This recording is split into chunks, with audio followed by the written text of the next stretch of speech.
Hard to believe, but 10 years ago today, Bernie Madoff, well known on Wall Street, but hardly a household name anywhere else, confessed to his sons that his $65 billion fund was simply a giant Ponzi scheme. To say the least, it was the last thing the battered financial markets needed in the fall of 2008, and the ripple effect, even to this day, has been massive. Scott Cohn led our coverage of the scam of the century back then, and he is back now with a new series of reports about where we have been and also where we're headed. Scott, it's good to see you. Good to see you, Brian. Madoff's sons famously turned their father into the feds almost right after he confessed. And the next day, Madoff confessed to the FBI as well. He is marking this 10th anniversary of the scandal quietly at the medium security federal prison in Butner, North Carolina, where he turned 80 this spring, now 9.5 years into a 150-year prison sentence. It's where, a few years ago, I spent a surreal 2 hours with Madoff behind bars. What do you have to say to the public, to your investors? To hear Bernie Madoff tell it, running a giant Ponzi scheme was stressful even before he got caught. Life in prison was kind of a respite. It's kind of like being in the Army, he told me in 2013, only you're not worried about getting killed. Madoff's lead defense attorney, Ira Lee Sorkin, is still in touch with his most famous client. He's doing okay for 80 years old. There's a respect from the prison population. And I think he's got that. And it's, you know, it's prison, but it's not the max. But one person doesn't want to hear from Madoff. Mark Litt was Madoff's lead federal prosecutor. I don't believe people who are pathological liars should be given a soapbox. Now in private practice, Litt's office overlooks New York's Lipstick Building, Madoff's former base of operations, and for 3 years, a federal crime scene. I looked around the room, and there were pictures of his boats on the wall, and they were all named Bull. And I said, what is that thing over there? And I saw that it was a sculpture of a wood screw. And it all of a sudden hit me that here I was, the prospective investor, surrounded by bull and getting screwed, but I didn't know it. We have a lot more from Mark Litt, who's never talked about the case until now, also Ike Sorkin, and more about my time with Bernie Madoff, and of course we'll hear from the victims, and we'll look into where the next Madoff may be hiding. It is all on a special American Greed podcast series. It starts today. Madoff, 10 years later. You can subscribe on Apple Podcasts or wherever you get your podcasts. Brian?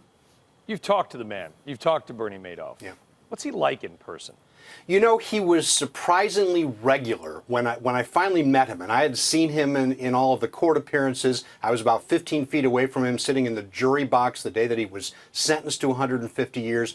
You meet him in person, and he is not a charismatic guy. I think that the allure of Bernie Madoff came from the money, the allegedly, purportedly consistent returns that he offered even when the markets were down. People were drawn to him that way, but it was surprising to me how just normal he seemed. It was almost, that in a way was really unsettling.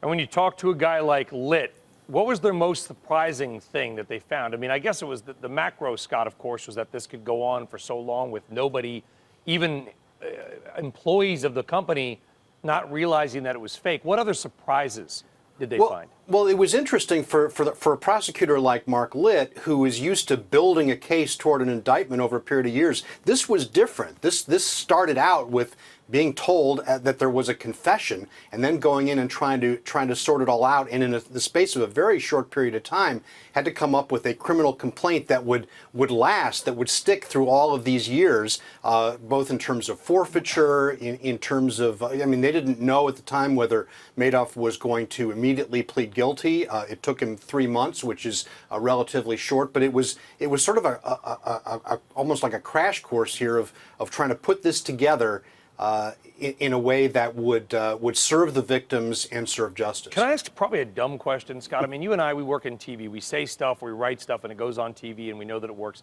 What if somebody was doing stuff here that never went anywhere, and they just did it like kind of a fake job for years? What are the employees? Are we supposed to believe the employees literally that worked there? Was a lot of employees had zero idea that nothing they were doing was real? Well, how does that happen? It happens, well, first of all, 15 people have either pleaded guilty or been convicted in relation to this. So you can't say that the employees weren't involved. Did they know the exact nature of the fraud?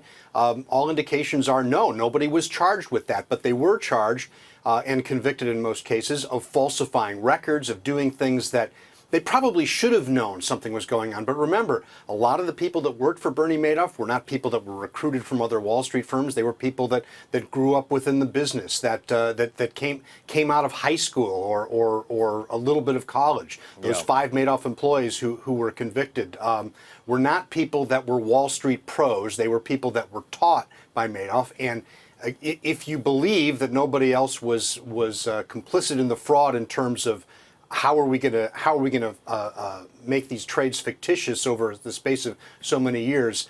That's how it went.